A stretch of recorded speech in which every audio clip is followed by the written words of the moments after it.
তোমরা যারা ক্লাস 12 অর্থাৎ দ্বাদশ শ্রেণীর 4th সেমিস্টারের ছাত্রছাত্রী আছো, তোমাদের কালকে ইতিহাস সাবজেক্টের পরীক্ষা আছে এবং তোমরা প্রত্যেকেই কম বেশি এই সাবজেক্ট নিয়ে চিন্তায় আছো যে যেগুলো তোমরা পড়েছো তার মধ্যে থেকে কমন পাবে কিনা।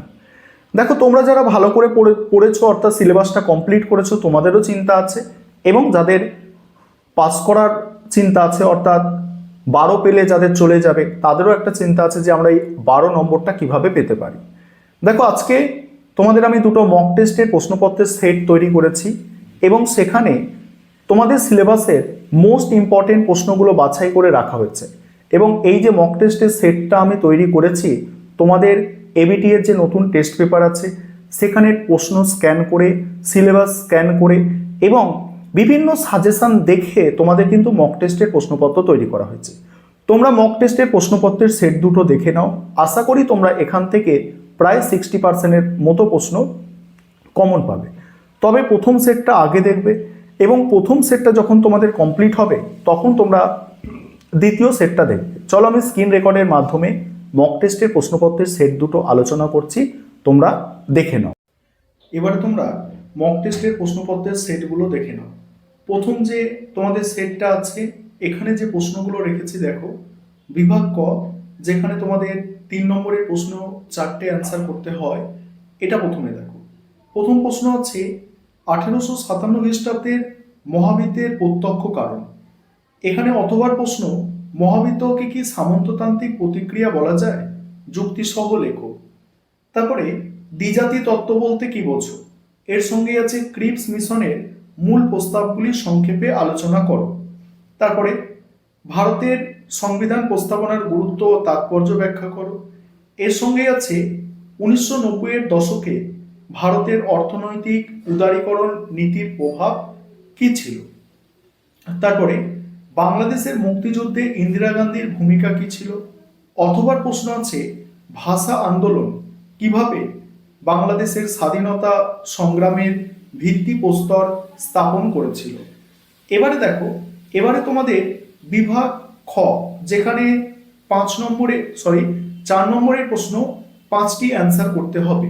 এখানে তোমরা বলছো, এখানে তোমাদের প্রথম প্রশ্ন আছে 1857 খ্রিস্টাব্দে বিদ্রোহের ব্যর্থতার কারণ আলোচনা করো। অথবা প্রশ্ন 1857 মহাবিদ্যের ফলাফল বা প্রভাব আলোচনা করো। তারপরে আলিগড় আন্দোলনে স্যার সৈয়দ আহমেদ খানের ভূমিকা আলোচনা করো। অথবা আছে জালিয়ানবাগের হত্যাকাণ্ডের প্রেক্ষাপট ও গুরুত্ব লেখো। জালিয়ানবাগের হত্যাকাণ্ডের প্রেক্ষাপট ও গুরুত্ব লেখো। তারপরে মাউন্টব্যাটেন পরিকল্পনা ও ভারত বিভাজন সম্পর্কে টিকা লেখো। এর অথবায় আছে 1935 খ্রিস্টাব্দে ভারত শাসন আইনের গুরুত্ব ও ত্রুটি লেখো। তারপরে ভারতের সংবিধানে নারীর ক্ষমতায়ন এবং নারীদের অধিকার রক্ষায় কি কি ব্যবস্থা নেওয়া হয়েছে। অথবা প্রশ্নে আছে স্বাধীন ভারতের প্রথম 3টি পঞ্চবার্ষিকী পরিকল্পনার লক্ষ্য ও গুরুত্ব আলোচনা করো। তারপরে বাংলাদেশের স্বাধীনতা যুদ্ধে ভারতের ভূমিকা বা অবদান আলোচনা করো। অথবা আছে 1971 খ্রিস্টাব্দে বাংলাদেশের মুক্তিযুদ্ধের প্রেক্ষাপট আলোচনা করো। এবারে বিভাগ গ থেকে দেখো 8 নম্বরের প্রশ্ন যেগুলো রেখেছি, 1942 খ্রিস্টাব্দে ভারত ছাড়ো আন্দোলনের প্রেক্ষাপট, গুরুত্ব ও ব্যর্থতার কারণ আলোচনা করো। তারপর আছে ভারতের স্বাধীনতা সংগ্রামে নেতাজি সুভাষচন্দ্র বসু ও আজাদিন ফৌজের অবদান আলোচনা করো। তারপরে আছে 1946 খ্রিস্টাব্দে নৌবিদ্যের কারণ ও তাৎপর্য লেখো। এবারে তোমাদের দ্বিতীয় যে সেট, প্রথম সেট তোমাদের কমপ্লিট হলে দ্বিতীয় সেট তোমরা দেখবে। দ্বিতীয় সেটে কি আছে দেখো, দ্বিতীয় সেটে প্রথমেই 3 নম্বরের প্রশ্ন যেগুলো রেখেছি। প্রথম প্রশ্ন 1858 সালে মহারানীর ঘোষণাপত্রের মূল উদ্দেশ্য কি ছিল।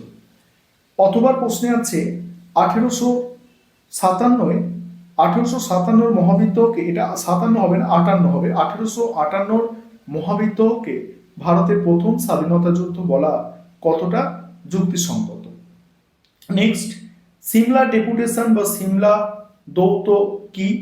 নেক্সট, গান্ধীজির সত্যাগ্রহ ও স্বরাজ ভাবনা সংক্ষেপে আলোচনা করো।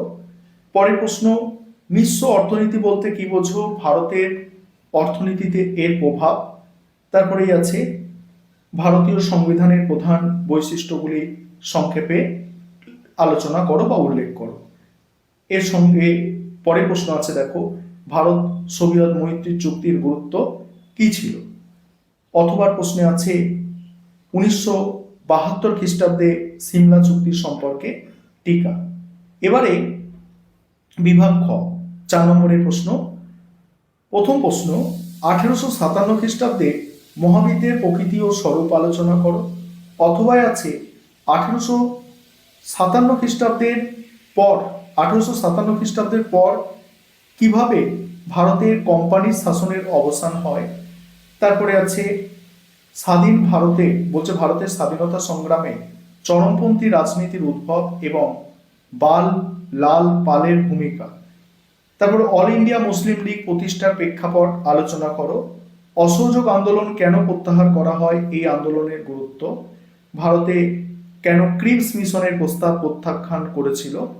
নেক্সট হচ্ছে ভারতের সংবিধান রচনায় গণপরিষদের ভূমিকা।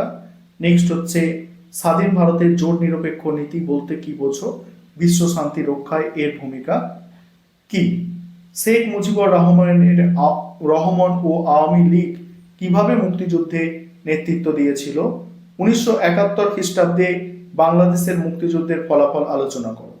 এবার বিভাগ গ, 8 নম্বরের প্রশ্ন আছে, দেখো, আলিগড় আন্দোলনে স্যার সৈয়দ আহমেদ খানের ভূমিকা ও এই আন্দোলনের সীমাবদ্ধতা। এখানে আছে আইন অমান্য আন্দোলনের পটভূমি ও গুরুত্ব আলোচনা করো। ডান্ডি অভিযানের গুরুত্ব কি। আর শেষ হচ্ছে ভারতের স্বাধীনতা সংগ্রামে সুভাষচন্দ্র বসুর অবদান মূল্যায়ন করো এবং আজাদিন ফৌজে নারী বাহিনীর ভূমিকা উল্লেখ করো। এই হচ্ছে তোমাদের কমপ্লিট দুটি মক টেস্টের প্রশ্নপত্রের সেট।